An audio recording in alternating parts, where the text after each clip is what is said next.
वाहिगुरु साहिब जीओ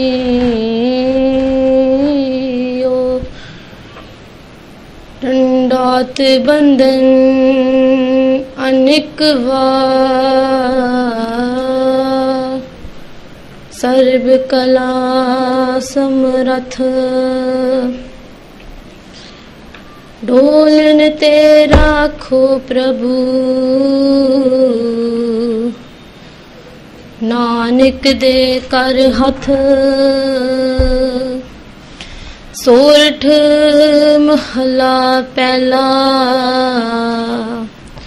SERB जिया सिर लेखत राहू बिन लेखे नहीं कोई जियो आप लेख कुदरत कर देखे हुक्म चलाए सोई जियो मन रे राम जपो सुख होई अहनिस गुर के चरण सरेवो हर दाता पुगता सोई रहा जो अंतर सो बाहर देखो अवर न दूजा कोई जियो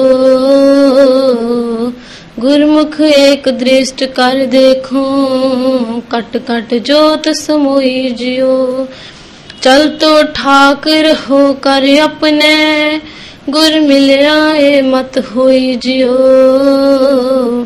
देखा दृष्ट रहो विसमादी दुख विसरे सुख होई जियो पीवो प्यो परम सुख पाइए निज कर वासा होई जियो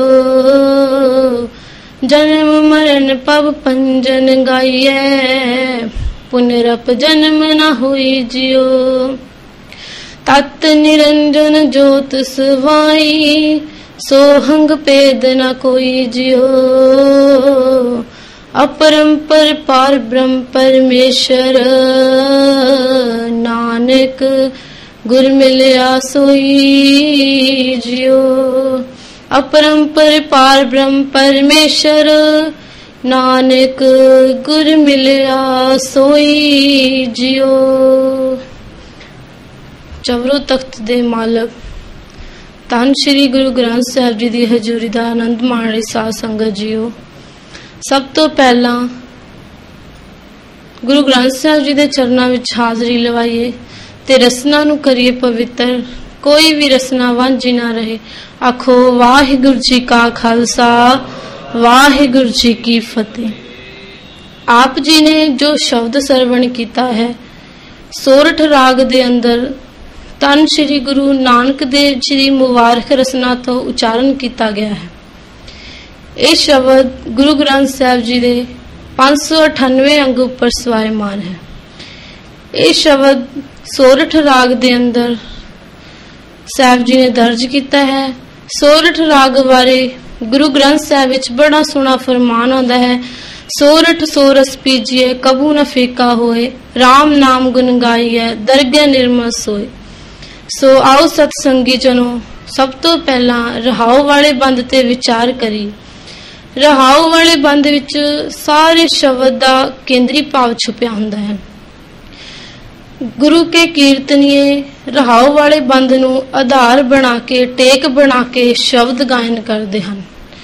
सो आओ सी भी इस ते विचार करिए कि गुरु नानक पातशाह जी सानू की समझाना करते हैं। मन रे राम जपो सुख होई अहनिस गुर के चरण सरेवो हर दाता पुगता सोई रहाओ।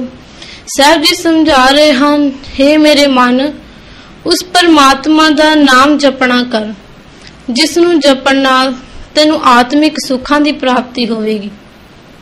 नाम तो बिना तेरी भटकना नहीं मुकनी।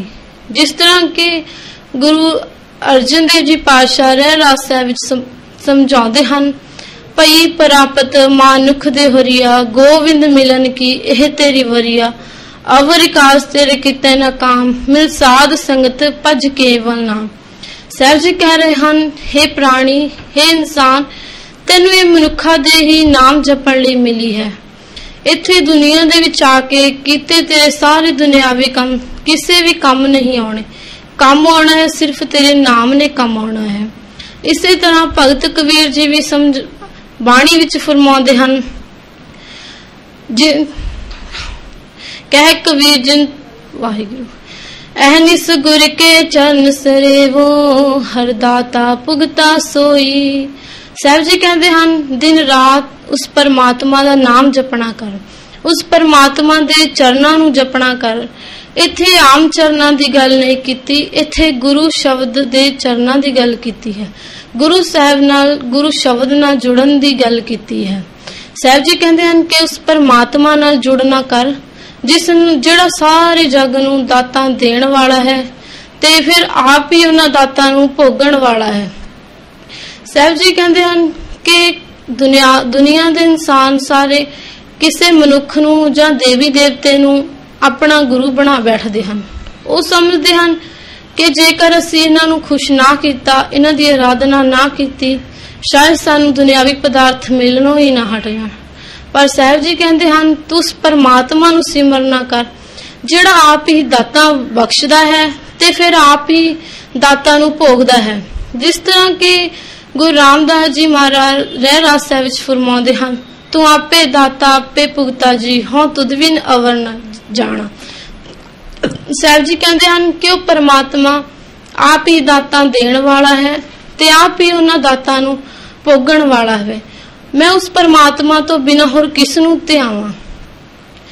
अगली पंक्तियां विच साहब जी की फरमा रहे हन, विचार करिए। जो अंतर सो बाहर देखो अवर न दूजा कोई जियो, गुरमुख एक दृष्ट कर देखो कट कट जोत समोई जियो। साहब जी पहले बंद विच की समझाना करते हैं, सर्ब जिया सिर लेख तुराहू बिन लेखे नहीं कोई जियो, आप लेख कुदरत कर देखे हुक्म चलाए सोई जियो। साहब जी कहते हैं कि तुरों ही परमात्मा ने सारे जीवां दे सिर ते लेख लिख के भेजा है, कोई भी बिना लेखे तो इस दुनिया ते नहीं आया। जिस तरह के असीं एक नाटक देखते हाँ कि नाटक लिखण वाला सारे पात्रां दे अलग अलग रोल लिखदा है ते वो इंसान नाटक दे विच जाके अपना अलग अलग रोल अदा करते हैं।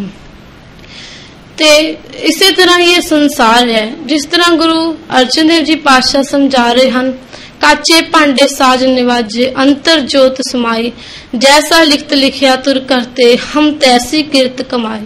साहब जी कहते हैं कि जिस तरह परमात्मा ने सानू इत्थे साडा लेखा लिख दिता है, उसी तरह असीं इत्थे आके वो लेखा भोगदे हां।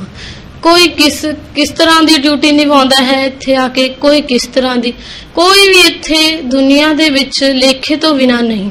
आप लेख कुदरत कर देखे हुक्म चलाए सोई जियो।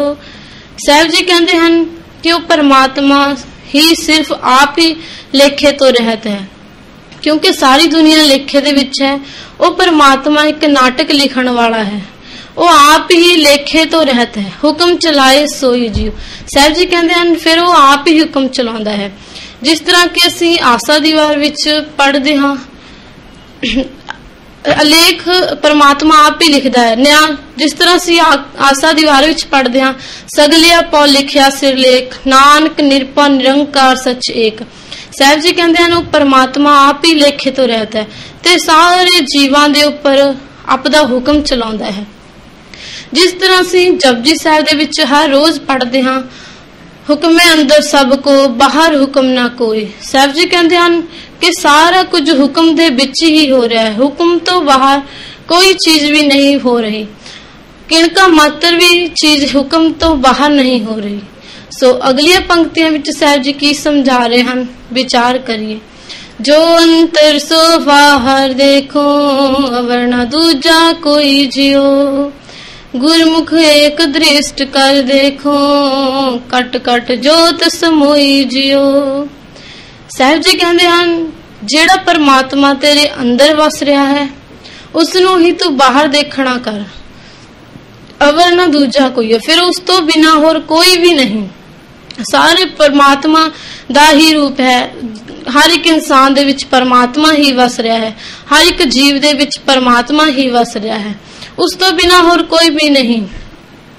गुरमुख एक दृष्ट कर देखो, घट घट जोत समोई जियो। साहब जी कहते हैं फिर तू गुरमुख दे राही उस परमात्मा नू देखना कर कि वो घट घट दे विच आप ही वरत रहा है। जिस तरह साहब जी फरमाते हैं, सब किछ कर मैं बाहर नाही, बाहर ढोले सो भरम भलाई, गुर प्रसादी जिन अंतर पाया, जो अंतर बाहर सुहेला जियो।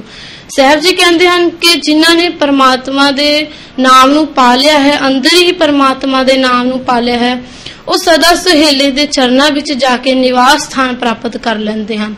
उन्हां दा सदा वास्ते सुहेले दे चरनां विच जाके स्थान प्राप्त हो जाता है। गुरमुख एक दृष्ट कर देखो, घट घट जोत समोई जियो। साहब जी कहते हैं कि परमात्मा घट घट दे विच वस रहा है, ओदी जोत घट घट दे विच वस रही, कण कण दे विच वस रही है। जिस तरह के गुरु तेग बहादुर जी फरमाते हैं, घट घट में हर जू वसै, संतन केहो पुकार, कहो नानक ते भज मना, पौ निध उतरियो पार। साहब जी कहते हैं कि घट घट दे विचों परमात्मा वस रहा है, बस लोड़ है अपने आप नू परमात्मा दे रस्ते ते चलाउण दी, क्योंकि साडी विरती अजिही बन जानी है परमात्मा दे नाम विच जुड़ के कि सानू हर एक चीज दे विच परमात्मा ही नजर आवे। कोई सानू बैरी मित्र नहीं दिखना, सब दे विच इक्को ही परमात्मा दी जोत दिखनी है। साहब जी कहते हैं तेरी विरती अजिही हो जानी है, तेनू हर एक दे विच की कोई जीव, कोई मनुख, कोई वनस्पति, हर एक दे विच तेनू उस अकाल पुरख दा ही स्वरूप नजर आवेगा, उस परमात्मा दा ही स्वरूप नजर आवेगा। अगली पंक्तियां विच साहब जी की समझा रहे हैं, विचार करिए। चल तो ठाक रखो कर अपने, गुर मिलिया ए मत होई जियो, देख अदृष्ट रहो बिसमादी, दुख विसरे सुख होई जियो। साहब जी कहते हैं चल तो ठाक पाव के तू अपने बाहर भटक रहे मन नू समझाना कर। चल तो ठाक तो पाव के बाहर दौड़ रहे मन। साहब जी कहते हैं हे प्राणी, तू अपने जिहड़ा तेरा मन बाहर भटक रहा है इनू समझाना कर, अपने अंदर वस रहे परमात्मा नू ध्याना कर, उस दे विच टिकाउणा कर। अपने गुर मिले, साहब जी कहते हैं फिर तेनू गुरु नाल मिल के ही तेनू ये मत आवेगी कि परमात्मा तेरे अंदर वस रहा है। साडा मन एक चंचल जिहा है, सारा दिन टपदा रहिंदा है। जिस तरह कि असीं इत्थे एक बांदर दी उदाहरण लैंदे हां कि बांदर जिस तरह बांदर टपदा रहिंदा है उसे तरह साडा मन टपदा रहिंदा है। 24 घंटे कदे बेकारां विच चले जांदा है, कदे आ भी जोड़ना हर एक दे चीज दे विच खपत होया फिरदा है। जिस तरह कि एक बांदर नूं फड़न वाला मदारी एक तंग मूंह वाली कुज्जी विच कुछ छोलियां दे दाणे पा दिंदा है ते उस नूं धरती दे विच गड्ड दिंदा है।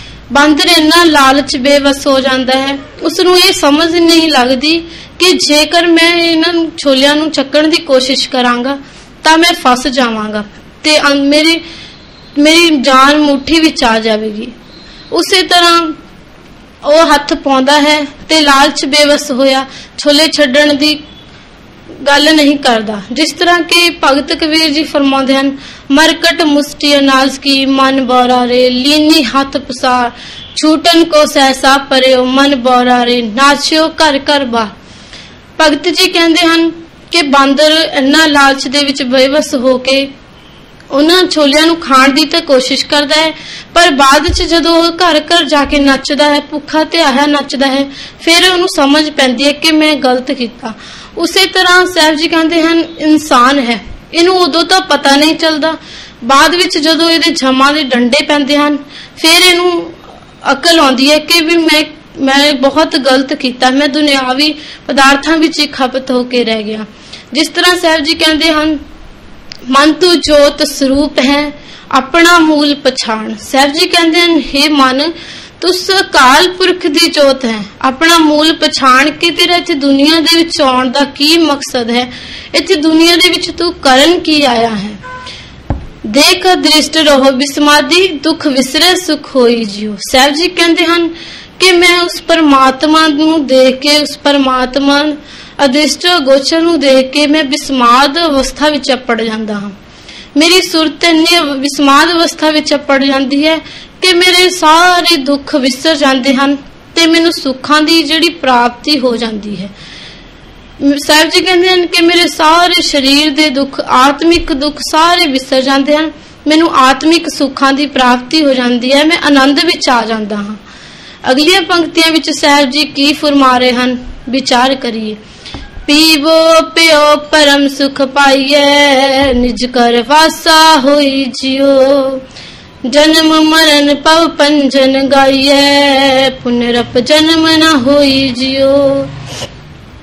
साहिब जी कहते हैं पीवो पियो परम सुख पाइए कि अजिहा रस पीना करो जिस नूं पीण नाल तुसी परम सुख विच चले जाओ, भाव के परमात्मा दे चरनां विच निवास स्थान प्राप्त करो, निज कर वासा हो जाए, सदा ही उस परमात्मा दे चरनां विच तुहाडा वासा हो जावे। अजिहा रस पीना करो जिस तरह गुरबाणी विच आउंदा है, राम रस पिया रे जह रस बिसर गए रस और। साहिब जी कहते हैं कि जदों राम रस पी लिया, परमात्मा दा नाम रस पी लिया, तां मैनूं होर कोई रस स्वाद नहीं लगदा, सारे रसां दा मैनूं फिक्के लगदे हन, सिर्फ एक नाम दा रस है जिहड़ा ओही मैनूं मिठा लगदा है, उसदा ही मैनूं स्वाद आउंदा है।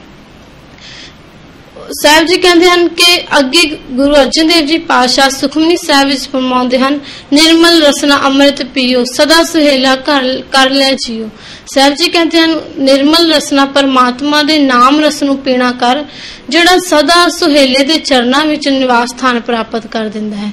साहिब जी कहते हैं अजिहे परमात्मा नूं सिमरना कर, अजिहे परमात्मा दा नाम जपना कर जिस नाल तेरा जन्म मरण ही कटिया जावे ते तू सदा सुहेले दे चरनां विच निवास स्थान प्राप्त कर ले। जन्म मरण पव पंजन गाइए, पुनरप जन्म न होई जियो। साहिब जी कहते हैं कि उस परमात्मा नूं सिमर के तेरा जन्म मरण दा जिहड़ा गेड़ है वो ही खत्म हो जाएगा, तेरा जन्म पुनरप जन्म तेनू बार बार जन्म मरण दे चक्करां विच नहीं पैना पवेगा। तत् निरंजन जोत सबाई, सोहंग भेद न कोई जियो, अपरंपर पार ब्रह्म परमेश्वर, नानक गुर मिलिया सोई जियो। साहिब जी कहते हैं तत् निरंजन जिहड़ा इंसान परमात्मा दे नाम नाल जुड़ जाता है, उसनूं ये दिस पैंदा है कि परमात्मा की जोत हर थां शोभ रही है, हर थां उस परमात्मा का निवास स्थान प्राप्त है। अपरंपर पार ब्रह्म परमेश्वर, नानक गुर मिलिया सोई जियो। साहिब जी कहते हैं वो परमात्मा परंपर है, पार ब्रह्म है, नानक ये तां ही समझ पैंदी है जदों असीं परमात्मा नूं मिल पैंदे हां, परमात्मा की शरण विच आ जांदे हां। उसका अंत कोई भी नहीं पा सकता। जिस तरह गुरु अमरदास जी कहते हैं अगम अगोचर तेरा अंत ना पाया, अंत ना पाया कि न तेरा अपना आप तू जाने। सो इन्ने को बचन परवान करने, होइयां गलतियां भुलां चुकां दी खीवा बख्शनी, गुरु अते संगत बख्शणहार है जी बख्श लेना। आखो वाहिगुरू जी का खालसा, वाहिगुरू जी की फतेह।